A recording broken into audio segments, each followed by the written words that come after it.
구한말 영국인이 본 조선인의 모습.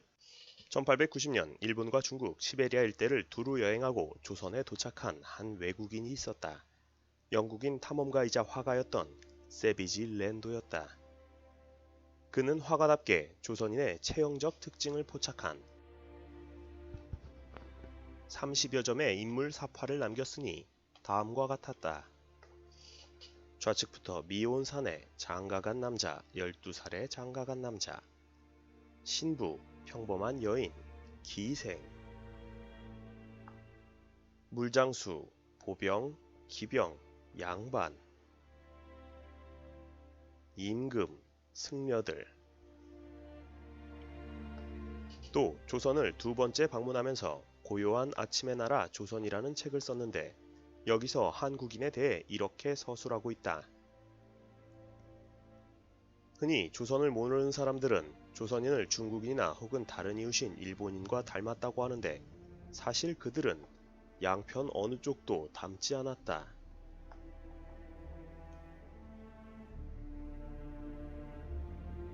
조선인은 북방 몽골리언이 주종을 이루고 있지만 그 밖에도 중앙아시아 남방계 혈통이 많이 혼혈되어 있다. 체격과 혼혈에 관심이 있는 사람에게는 조선만큼 흥미를 끄는 나라도 없으리라 여겨진다.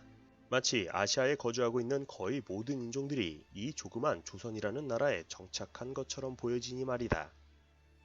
역사적으로 본 외래인들의 집단 유입, 전 세계에 순수한 단일 민족이 없듯이 우리 민족 또한 유사일에 여러 민족들과 합쳐지고 외래 민족들을 받아들여왔다. 당장 한민족의 모태를 찾아보면 2000년 전까지만 해도 한반도에는 예, 맥, 한이라는 각기 다른 민족들이 어우러져 살고 있었고 1300년 전까지만 해도 백제와 신라는 고구려보다는 오히려 외와 더 가깝게 교류하고 있었다. 심지어 지금으로부터 900년 전까지만 해도 제주도는 고려의 조공을 바치던 탐라국이라는 별개의 나라였다. 또 우리나라는 초기 삼국시대부터 조선 후기까지 근 2000년 동안 수많은 이민족이 유입되어 혼혈되었던 역사를 가지고 있다. 이는 최근의 DNA를 추정한 연구 결과에서도 여실히 나타나지만 예전 문헌만 봐도 쉽게 찾을 수 있는 부분이다. 기원전 3세기 진한 교체기. 중국의 진한 교체기에 한반도로 많은 중국 유민이 넘어온다. 항상 중국이 혼란스러울 때 유민들이 대거 한반도로 유입되었다는. 그리고 기원전 195년에는 중국 유민 위만이 고조선의 왕권을 찬탈한다. 기원전 2세기 낭랑군 설치. 한나라의 침입으로 위만조선이 멸망한다. 이후로 고조선의 영토는 한나라의 속령으로 통치되고 수많은 중국인들이 이주하여 살게 된다. 특히 평안도 일대를 차지했던 낭랑군의 경우 중국 이주민들이 많이 정착했는데 이들은 초기에는 고조선 토착민과는 뚜렷이 구분되었지만 시간이 흐를수록 서로 융합하여 수세기가 지난 뒤에는 그냥 모두 낭랑 출신이라 말하게 된다. 사실 사람들은 불과 1, 2세대 이전의 일도 잘 기억을 못하는데 500년이란 시간이 흘렀다면 그냥 단일민족화 되었다고 볼 수도 있음. 이후 낭랑군은 기원후 4세기 초에 고구려에 통합되었기 때문에 낭랑군 혼혈인들의 피는 고스란히 우리 민족 속으로 혼합된다. 기원후 1세기 왕망 혼란기. 중국의 왕망 혼란기 때 낭랑이 일시적으로 망하고 고구려로 흡수되는데 전한후한 교체기다 왕망은 신나라를 세운다. 이 과정에서 신라가 속한 곳인 진안으로 5천여 명의 낭랑 유민들이 이동한다. 기원후 2세기 후반 후한 멸망기. 이때 황건적의 난을 피해 중국 유민들이 대거 고구려로 몰려들고 고국천왕은 이들을 기꺼이 받아준다. 참고로 우리나라는 전통적으로 외래 유민들의 이주에 관대했다. 선진 문물을 흡수할 수 있는 기회였고 인구가 희소했던 과거에는 농업인력, 군사인력으로도 그 가치가 높았기 때문이다. 기원후 3세기 후반 야마토국 발흥기. 일본인들이 기근이 들어 천여 명이 바다를 건너 신라로 귀순했다. 참고로 삼국시대에는 일본이 한반도로 이주한 사례보다 한반도인들이 일본으로 이주한 사례가 훨씬 많은데, 특히 고구려 장수왕이 남하 정책을 취해 백제 영토를 유린했을 때 많은 백제 유민들이 바다를 건너 일본으로 이주했다. 9세기 후반에서 10세기 초반 남할 여초기. 남할 여초기는 동아시아 전체가 격변의 시기였으니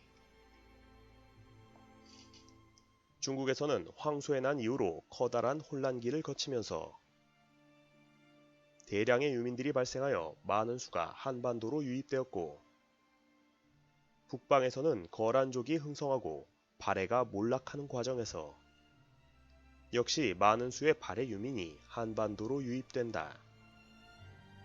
당시 고려에는 지식층이 많이 부족했기 때문에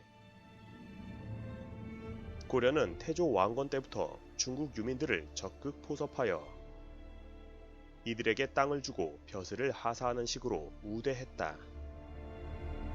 반면 발해 유민의 경우 거란 여진 유민과 비슷하게 대우했기 때문에 호적에 등재해서 정기적으로 세금을 뜯어가는 일꾼으로 받아준다.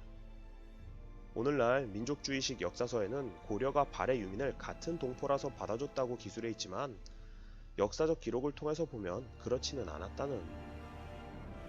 어쨌든 이 시기는 우리 역사상 가장 귀화 정책이 왕성했던 시기로 100년 동안 무려 20만 명 가까이가 귀화를 했던 것으로 추산된다.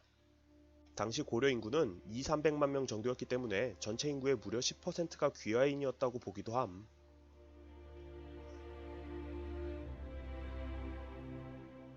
(10세기) 중반 5대 십국 시대. 고려는 건국 초기부터 유민들을 거절하지 않는다는 원칙으로 포용과 우대 정책을 통해 선정을 베풀었던 까닭에 이런 소문을 듣고 많은 중국인들이 귀화를 했다. 대표적인 인물로는 중국 후주 출신 쌍기라는 인물이 있었다.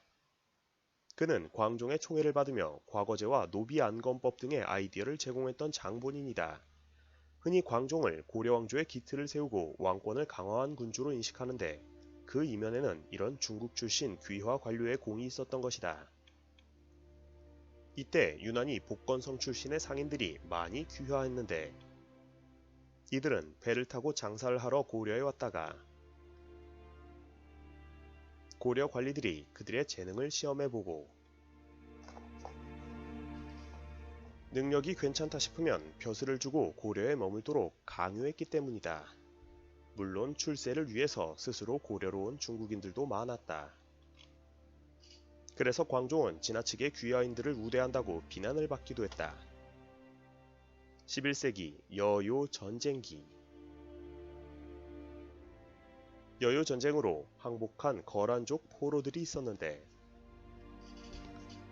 이들 중 10% 정도는 수공업자가 되었고 나머지 90%는 노비가 되었거나 향소 부국민이 되었을 것으로 추측됨. 솜씨가 좋은 자는 국가기관에 머물게 하였는데 당시 거란족 장인들은 솜씨가 좋았던지라 11세기 이후 고려 관료들의 의상이 매우 화려해진다. 또 같은 시기 전쟁을 통해 발생한 수많은 여진족 난민들도 고려 영토로 대거 이주하여 수공업 등에 종사하게 되었는데 사실 여진족의 역사를 보면 6세기 이후 600여 년간 이미 한반도인들과 많은 혼혈이 있어 왔다. 이들은 다민족 국가였던 고구려의 백성들이었고 발해인과 더불어 발해의 일원이었으며 또 고려가 건국한 이후로는 많은 수가 고려 영토에 거주하며 융화되어 살고 있었기 때문이다. 13세기 후반에서 14세기 중반 몽골 간섭기. 몽골 간섭기를 거치며 또다시 고려에는 수많은 외래인들과의 혼혈 후손들이 나타나는데 이때 무엇보다 몽골인들과의 혼혈이 많았다. 특히 충렬왕의 노력으로 몽골에 끌려간 수많은 고려인들이 다시 고려 땅으로 돌아오게 되었으니 몽골 혼혈들의 수가 더욱더 늘어났다는 것은 자명한 사실이다. 또 이 시기 외구 활동을 하다 붙잡혀 귀화한 일본인 포로들도 상당수 있었다. 이들은 대부분 대마도와 규슈 출신이었다. 특이한 것은 이 당시 팍스 몽골리카의 영향으로 생목인이나 이슬람인들이 고려로 귀화한 사례가 여럿 있었다는 것이다. 대표적으로 덕수 장씨. 15세기 조선 초기 몽골 간섭기의 영향이 남아있던 조선 초기인 15세기에는 생각보다 많은 외국인들이 조선에 귀화해서 살고 있었는데 동남아인 서역인 중국인, 일본인, 여진족 등등 당시 조선 정부는 귀화 외국인들에게 집을 주고 땅을 주고 세금도 감면해주고 심지어 귀족 출신들에게는 노비까지 하사해 주었기 때문에 파격적인 혜택을 쫓아 귀화를 하는 경우도 많았다. 여진족 귀족 자제들은 왕실 수비를 담당하는 시위대에 주로 배치되었다. 몽골 캐식의 영향으로 보인다. 다만 여진족들의 경우 워낙 많은 이들이 귀화를 하려 했기 때문에 조선 정부는 출입국 심사를 강화하는 등 골치를 썩이기도 했다. 17세기 명청 교체기 병자 호란을 거치며 50여만 명의 조선인 포로들이 청나라로 끌려가게 되었지만 이들 중 상당수는 다시 조선으로 돌아오게 되는데 흔히 환향녀로 불리는 이들 여인들 중에는 혼혈 자식을 둔 경우가 덜어 있었다. 이런 호로자식, 호로, 오랑캐의 포로란 뜻이다. 다만 사회적으로 멸시받았기 때문에 이들 후손들이 제대로 성장했을지는 의문이다.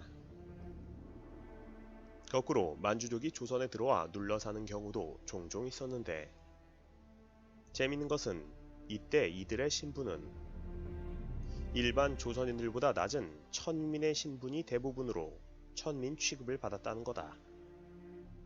당시 만주족들은 주로 사당페이를 하면서 생계를 꾸려갔다. 한편 명청 교체기의 혼란을 틈타 수십만 명으로 추정되는 향화인 즉 중국인들이 집단 이주하기도 했는데 주로 세금을 피하기 위해 조선으로 이주한 이들이 많았음. 이들은 주로 충청도와 전라도 해안가에 거주하며 어업을 생업으로 하며 살아갔다.